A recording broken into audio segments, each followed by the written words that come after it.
nagbabalik po ang Rotary in Action. It's now time for our Governor's Corner, kung saan ay kikilalanin natin ang ating featured Rotarian for the night at ang kanyang mga achievements, pati na rin ang kanyang mga planong proyekto sa Rotary. Bago ko po ipakilala ang ating bisita, panoorin po natin ito.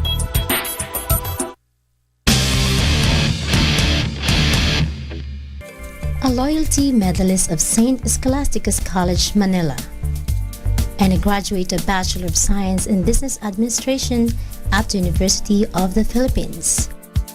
Mila Trinidad Puyat has always been concerned with community development efforts. In 2003, she embarked on the environment-friendly Jaryo Bags livelihood for the poor and handicapped in Mandaluyong.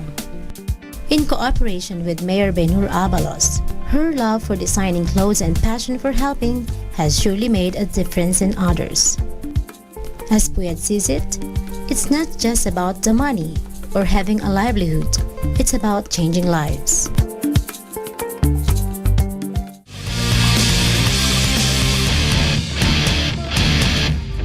Mga kasambahay, it's a great pleasure for us here in the Rotary in Action to welcome a special person, Charter President Mila Trinidad Puyat. Magandang gabi po sa inyo, Tita Mila. Magandang gabi rin po, Governor Jess. Matagal-tagal na rin tayo magkakilala, Tita Mila. At naman. Para sa ating mga nanonood, of course, bilang isang aktibong miyembro ng Rotary, gusto naming lahat malaman. Sino ba si Tita Mila Trinidad Puyat bago siya naging membro ng Rotary? Kailangan, mahaba storya yan. Sige ho. Actually, alam niyo ako, matahimik lang ang buhay ko noon. Nag-aaral ako sa St. Scholastica Loyalty Medalist. Pero we were asked to study in UP by my father. So, pag-aral ko naman sa UP, alam naman ninyo, na-meet ko si Tony. Talaga. So after, of course, Tony is past District Governor Tony Puyat of the Rotary Club of Mandaluyong and of District 3800. Go on, Tita Mila. Of course, it did not take long. We got married, so... Nabighani kayo ni Tito Tony. Hindi na kami nag-aral sa Amerika. And we got married right away. I had, together we have 9 kids. And when I joined Rotary, we had already 26 grandchildren. Talaga po. So when was this when you joined Rotary? I joined Rotary 4 years ago. Just 4 years ago when you joined Rotary. Under the governorship of Governor June Farcon. I see. So nung 2010, 2011. 11. So it was around December. I see. So then, pagdating naman ng panahon ng I was under Governor Rafi Garcia. Rafi Garcia naman was my classmate. Ay, how as nice. governor, opo. So, but of course, you joined Rotary 4 years ago, officially. But of course, before then, you had been familiar with Rotary, being the very, very supportive spouse of a Rotarian, one of the pillars of District 3800, ni Gov. Tony. Alam mo, Gov, when I got married to Tony, Opo. my true love was garments. I see. So, I was in garments. For the longest time, I was one of the big exporters for swimwear. Ang swimwear naman, talagang almost everybody, all the stores want to have a swimsuit. Pero maraming retaso yan. So, naawa naman ako, itapon lang ang retaso. So, pag-iisipan ko anong pwede gawin. Kaya na-specialize ko rin ang bikini. At siyempre, maliliit na piraso lang yon. Opo. So, ito na naman, maraming mga plastic. So, iniisip ko, mahirap magkaroon ng factory. Ang daming basura. Opo. Papel, karton, lahat. So, nung nag-governor si Tony, medyo napasukan ko na itong mga dyaryo. I see. Oo, yung kapatid kong bunso, nagpunta sa akin, nagpapatulong magtinda ng maliliit na jars made of newspaper. Project nila ng asawa niya, si Ed Ocampo, yung panahon noon, basketball player Basketball yun. star, opo. Ang mission nila ay magtumulong sa mga mahihirap na bata, turuan ng basketball. Si Lulu naman, walang magawa. So, nakikiusap dun sa mga parish people, nakita niya yung gawa nila maliliit na jar. Sabi niya, tulungan mo naman kami, Mila. Sabi ko, hindi, mahirap itinda yan. Mabuti pa bag. So, ito, napasukan nga namin ito. Napakagaling pala niya mag-develop. Ako naman, magaling naman ako sa design. Okay. So, magandang namin. Napilit pa namin si Tony, bilhin yung first product namin.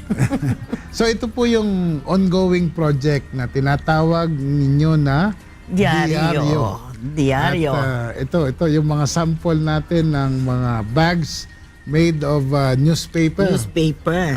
Ano ho Ito. ba ang bakit kayo, sabi niyo nga, bakit you were then at the time from garments, yung retaso ng garments, ginawa niyo yung swimsuit. Oo. Tapos yung plastic. Tapos ngayon, dyaryo naman. Diaryo na. Kasi, So may pera sa dyaryo. meron. At saka may pera talaga sa mga basura. Maybe paliwanag nyo nga po kung paano ito ginagawa. Mga bags at... Itong paggagawa nito, medyo mahirap matutunan agad-agad. Opo. So, we cannot always give up. So, ako naman yung pakiusap sa mga tao, wag give up. And sige kami ng sige ng kapatid ko. Pinepeste ko si Mayor Abalos. Bigyan ako ng lugar. Hindi naman niya ako bigyan. Isang araw, siguro nagsasawa na sa makita ko araw-araw sa munisipyo. Binigyan ako ng lugar sa mental. Sa mental. Siyempre sabi ko, bakit po ba ako lalagay sa mental? Opo. Sabi niya, that's where you will be safe. Mabait naman. Dahil iniisip niya, I will be safe and maganda naman yung lugar. Pavilion 17, malayo sa mga medyo mahirap na mga ganon. Mentally challenged, slightly getting better na ang mga tao doon. So, we started and I got used to the place. I love the place. And Dr. Vicente is very helpful. So, nag-umpisa kami mag-training and ang daming nag-donate ng newspaper. Nag-awas ng basura, in other words, ang mga bahay sa Wakwak, Green Hills East. So, dumami naman, hindi namin alam anong gagawin. So, design ang design, pero naging trabaho ng mga mentally challenged yung tinatawag nilang occupational therapy. They roll the paper. I see. Hindi sila pwede humawak ng gunting. Okay. So, ngayon, yung mga parents nila, tsaka yung mga ibang taong pwede tulungan doon, yun ang pinagawa namin ng bag. I see. Ito nga, makikita mo. So, pero hindi naman ho lahat doon ginagawa ng mga mentally challenged patients. Hindi naman po Hindi lahat. naman. They Ito just lang roll the ng paper.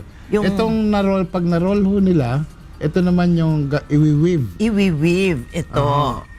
At pagkatapos ma-weave, ito naman yung binabarnisan. Oo, lalagyan namin ng medyo, para wag mabasa, something like resin. And I see. Nagtatagal po naman po ba ito? alam ninyo, nung I took it up, only when I became a charter president. Kasi nung spouse lang ako ni Tony, parang yung club niya, masyado macho. So, hindi ko pwedeng pilitin sila ng dyaryo. Apo. So, medyo nagkaroon ng space of time where we had to while our way until finally, I don't know why I became a Rotarian. So your Rotary Club, the members of your club are very much involved in the production. Yes, Governor. And that's the reason why I got to love Rotary. They've helped me. They've been there for not just fellowship. And in fact, we adopted Barangay New Saniga. May dalawa akong members who were from there. And one was the wife, si Liza Cruz is the wife of Barangay Captain Edwin. And then, Tita Mila, ito ho ba ay merong prospect kaya na ma-market natin abroad? Aba, hindi lang yan. 4 years yan. First year nanalo na kami ng RI Significant Achievement Award. Ganun ho. First year. And for a new club, napakalaking bagay noon. And then nakita namin kung paano nasayahan si President Banerjee. Ang ganda ng sulat niya sa amin. So I told my members, hoy, pakaigihan natin itong mga bag. Ito na nga nangyari. Gumawa kami ng Art from the Heart. Art from the Heart. Pinintahan na para magkaroon ng one of a kind. Dumagsa naman ang orders. Si Governor Raffy Garcia, nung siya umupo, binigay naman niya yung order sa akin. Magdadala siya ng mga bag sa Amerika for the assembly. And sold out kami. Ayan, naku, nakakatuwa talaga. Well, talagang nakakatuwa, Tita Mila, and I really wish you all the best. Ito ho ngayon, ang aming plano ay magkaroon ng art exhibit. Ito naman. Art from Jaryo. So it will be the first time that we will have an art exhibit, maybe around January, and we will hold it. Hopefully, Governor Marilu will help us make it a district-wide Tita Mila, I wish we had more time. I wish. But meanwhile, we would like to thank you very much for visiting us. Of When course. that project comes about, then please let us know. Oh, yes. We hope we can be part of this exhibit that you're You planning will? in January. You will, and we will also work with one of your clubs in Quezon City, in sister club namin, I see. Pearl of the Orient. Pearl of the Orient. So, Sige po, we Tita will Mila. be partners. Maybe you can have some parting words for our televiewers and inspire them to think of projects like this, which are really innovative and yet very useful. Yes, when you are in Rotary, your life will change. Not only those whom you help will change their lives, also your life will change.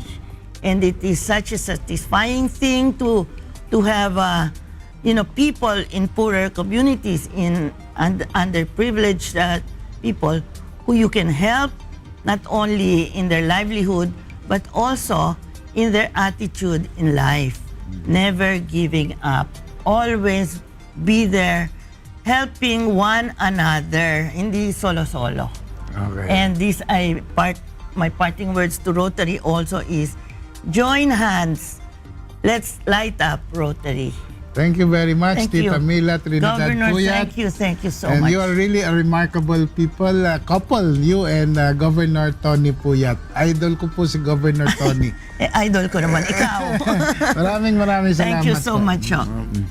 Okay.